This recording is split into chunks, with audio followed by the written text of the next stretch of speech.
राज्य के नीति निर्देशक तत्व के अंतर्गत जिसका वर्णन जो है संविधान का अनुच्छेद 36 से 51 में है। तो अनुच्छेद 36 को हम देखेंगे, बारी बारी के से सारे अनुच्छेद को देखेंगे, जिसमें सबसे पहले हम अनुच्छेद 36 देखते हैं। तो इसमें राज्य शब्द को परिभाषित किया गया है। किसको परिभाषित किया गया है? राज्य को। क्योंकि ये साफ साफ से कहता है कि राज्य के नीति निर्देशक तत्व को लागू करने का जिम्मेवारी किसको होगी? राज्य को होगी। और राज्य यथासंभव इसको लागू करेगी। यथासंभव में साफ साफ समझिए कि जितना संभव हो उतना। ऐसा नहीं है कि जो वर्णन किया गया है वो सारे को लागू करना ही करना है, क्योंकि वो सारे संसाधन पर, सोच पर, बहुत सारे तकनीकी पर, बहुत सारी चीजों पर निर्भर करता है।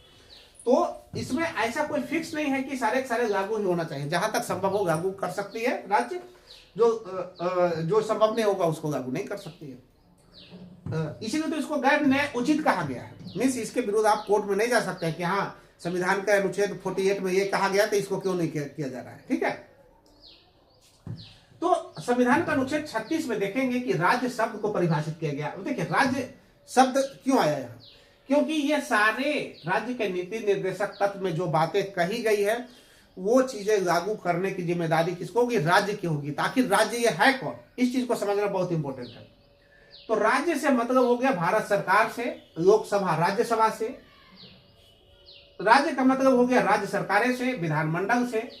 राज्य का मतलब हो गया नगर पालिका से, ग्राम पंचायत से, जिला बोर्ड से, और साथ ही साथ वे सभी संस्थाएं जो सरकार के नियंत्रण में हो या फिर सरकारी काम करते हो।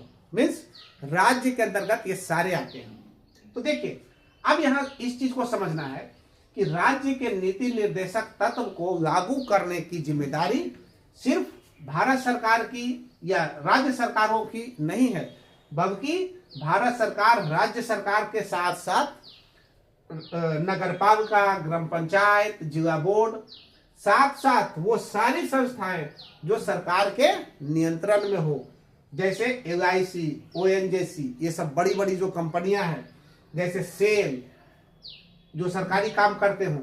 मीन्स ये LIC, ONGC, सेल, ये सारे बड़े कंपनियों से लेकर ग्राम पंचायतों, नगर पालिका, राज्य सरकारें, भारत सरकारें, ये सारी की जिम्मेदारी बनती है कि राज्य के नीति निर्देशक तत्व को जहां तक संभव हो ग्राम स्तर से लेकर देश स्तर तक क्या करें? इसको लागू करने का प्रयास करें। तो साफ साफ समझे कि इसकी